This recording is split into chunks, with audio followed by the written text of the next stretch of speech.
محمد والصلاة والسلام على رسوله وحبيبه محمد صلى الله عليه وسلم وعلى أصحابه وأزواجه داعين إلى صراط مستقيم. أما بعد، السلام عليكم ورحمة الله وبركاته. برادران اسلامی و برادران ایمانی، همتون به خانه خدا خوش آمدید. سلسله بحث ما درباره فقه خانواده و آیین زناشویی بود، اما به جمعه دیگر مونده. ما جمعه کمی هم باشه درباره فضیلت قربانی صحبت کنیم. سلسله بحث ما درباره حضرت ابراهیم علیه السلام و قربانی کردن او حضرت اسماعیل علیه السلام. خلیل الله گردید در خواب، خلیل الله گردید در خواب، قربانی ولد شد قمر مهتاب. یک فرزند بودش نوری دیدن، زیتاری رشته ای جان برگزیدن، راخش گلبرگی توتی در تکلم، لبش شد غنچه ای میلان تبسم. ابراهیم خلیل الرحمن در سن پیران سالگیش فرزنددار شد. نام او را اسماعیل ماند. هاجر تنیز بود. وقتی که از حضرتی در پناه هاجر دعا میکرد که از ابراهیم فرزنددار شود. بعد از او فرزنددار شد و ابراهیم در وحی شد که نامش اسماعیل میمانید. گفتن چی بود؟ گفتن برای که در پناه هاجر گریه کرده بود، گریه هاجر خدا شنیده بود. یعنی که اسماعیل، یهودی ها عیل گفته خدا را میگن، یعنی که خدا سخن هاجر شنید. معنی اسماعیل چی بوده؟ شنیده خدا. دعای مادر خدا قبول کرد و از ابراهیم قریب 90 ساله فرزند به دنیا آمد. زیبا بود، میگه همین خیلی خوش رو بود. در همین دهه ذوالحجه ابراهیم خواب دید که پروردگار گفت که اکنون اسماعیل قربانی بکنید. دو گیسو در خیامش چتری سنبول و گلزاری خلیل الله بلبل. بگفت ازید که قربان کن ولد راضی مهری او بکن، فارغ کبد را به یک دل مهری دو هرگز نغنجد، برای امتحان دلدار سنجد. خدا گفت ابراهیم اگر دو مهر در دل نمیگنجد، باید اکنون جیگرت نمیسوزانی برای دوری از فرزند. خلیل الله شد از خواب و بیدار، بشد قایم به امر ذات جبار. به وقت امر حق شد سوی خانه، به جان و دل و فرمانی یگانه. از خواب بیدار شد و اون وقت حضرت در فلسطین بود و سوی مکه آمد. وقتی که در خانه رسید به سوی علی خود هاجر بفرمود، به سوی علی خود هاجر بفرمود، سروگ سوی اسماعیل بشوزون، بزن شانه به زلفی عنبرینش، بشونه کد روی نازنینش. اسماعیل شو تازه کن، بهترین لباس ها را برای اسماعیل پوشاند. شدی فارغ بافی جعل گیسو، بپوشانش لباسی رنگونی کن، بیده غسل کند تازه وضو را، به نزدیک دوست خواهم برد او را. گفت من این مهمانی ببرم خانه یک دوست تماشا، خوشبوش کن و زیباش کن. گفت که مقصد که دوستی من گفت اکنون امروز با اسماعیل ما میخرم. بیبی هاجر ز شوهر یافت فرمان، بشد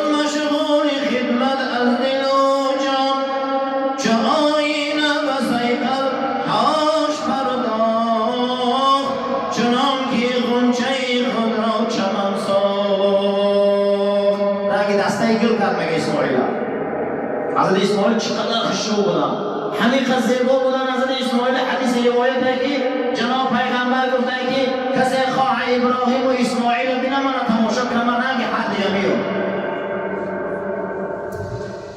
چو ابراهیم به قربان چو ابراهیم بری قربانی فرزند چو ابراهیم بری قربانی فرزند گرفت الماس تیز و بستنی بند ز مکه جانبی مینا روان شد ز پی فرزندی شیرینش دوان شد مکه را اگر رفتگی باشه که های سوختگی سیاه های از داخل مکه مینا خیلی دور کوهستان میگه حضرت ابراهیم پیش شدن اسماعیل میگه سنگچه بازی کرده راویهای تاریخ میگه سنگچه بازی کرده از صفای پدر آمدن گیری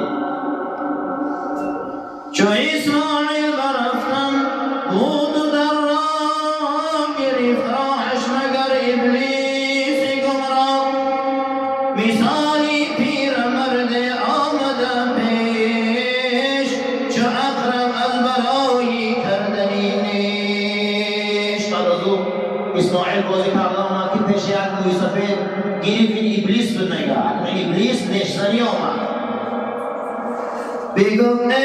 بگفتش ای پسر عظمت چی باشد بگفتش ای پسر عظمت چی باشد کجا خواهی روی فکرت چی باشد پسی بابا و سرعت میشی تابی توقف کن بده با من جوابی تو اصلا مای پدر دایده رفته سی بیز تو سوالام جواب ده چیده بری کجا رفته سی شما بگو اسماعیل این رفتار نیکوست بگو اسماعیل این رفتار نیکوست روان همراهی بابا جانبی دوست که با هم دوست را کرده زیارت کنیم در بحر توحیدی تارت دو قدیم با پدر دو خبرگیری از دوستش میریم دو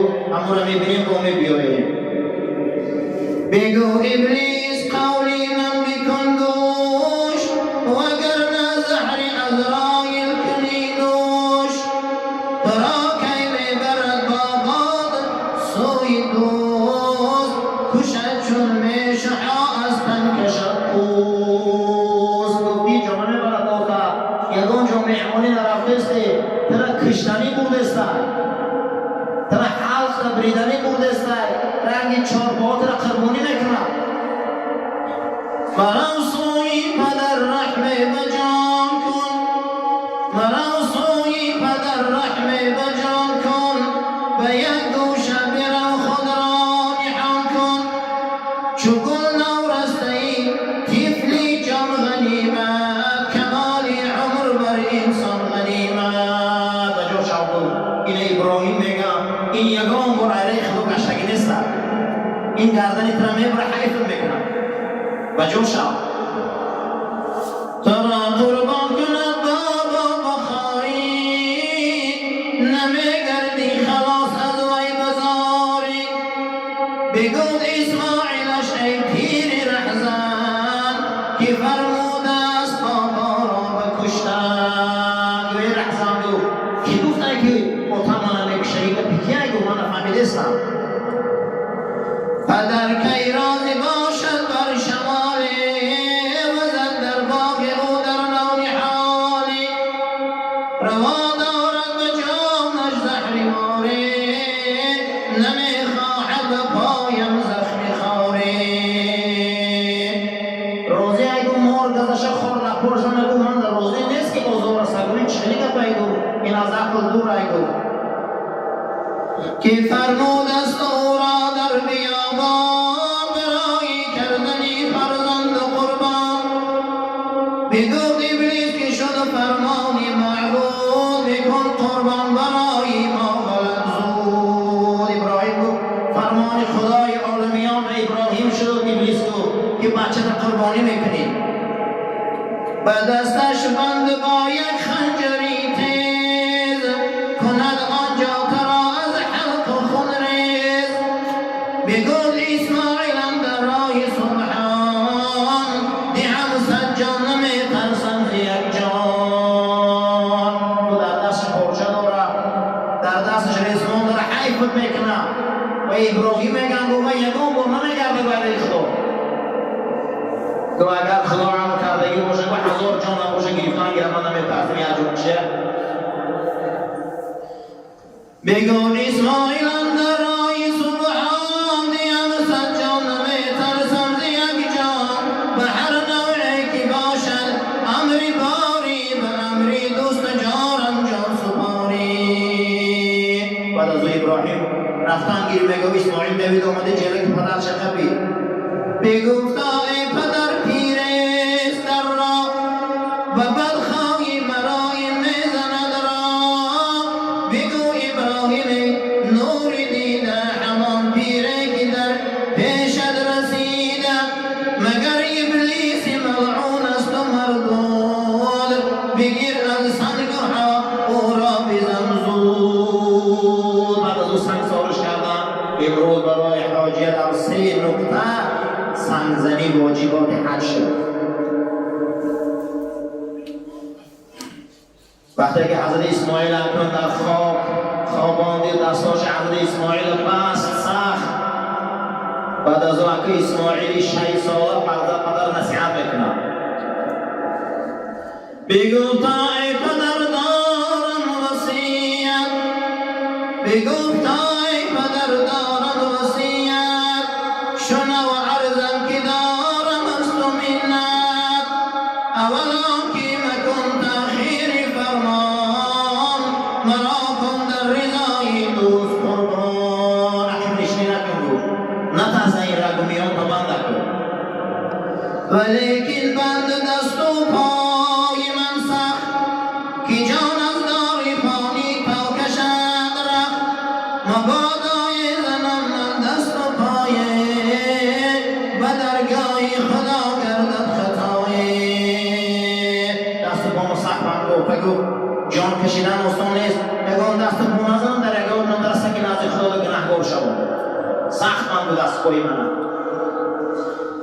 دیگر آنکه به وقتی کار دانی نگاهی خود بر روی من نمانی بگردان روی خود را ای جگر ریش زی روی من بپوشان دیده خویش پدر را روی فرزند است شیرین مبادایت فتد از دست سکین بگردان با جناب دوست و تقصیر رضا باید شدن در کار تقدیر روی من نگاه نکنی گو روی پدر و فرزند شیرین می شود با امر خدا رفیق نغلطه و دست پاچه غلطه بگو با مادرم از من سلامه بگو با مادرم از من سلامه رسان از سوی این خسته پیامه مبادای خراشد از غمم روی بگیرد زار از مرگم کند موی رضا باشد به فرمان الهی به لوح سینه‌اش نار سیاهی و چند سلام گو بعضی روایتا ابن تبری میبیاره جریر تبری که دو آستینی من در خون ترک نگو مادرم نشان تگه خاطرش جمع کنم برای من رو نکنه و تقدیر درازی باشه بعد از او ابراهیم میگه کار که در قلوب بسم الله الله اکبر گفتم ایران کار نمیبرید میگم همین قدر که میراند کار نمیبرید بعد از او از خشم کار به سنگ زد راوی ها میگن کار به سخن آمد که ابراهیم تو خلیلی و او رحیم تو دوستی و مهربان تو امر کرده سی یک بار که بر رحیم 1000 بار میگه که نمیبری بعد از او ملکوت آسمانی در اطراف مینا الله اکبر از آسمان ندای ملکوتی آمد که جبریل امین خمید در دست کشتار داشت میگه در اون زمان بود پرست در پیش بتاشان آدم میکشتن آدم قربانی میکردن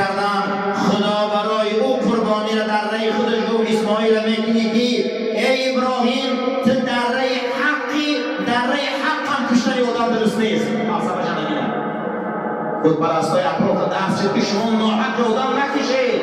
ابراهیم حقای در راه حق کشتن آدم هم درست نیست.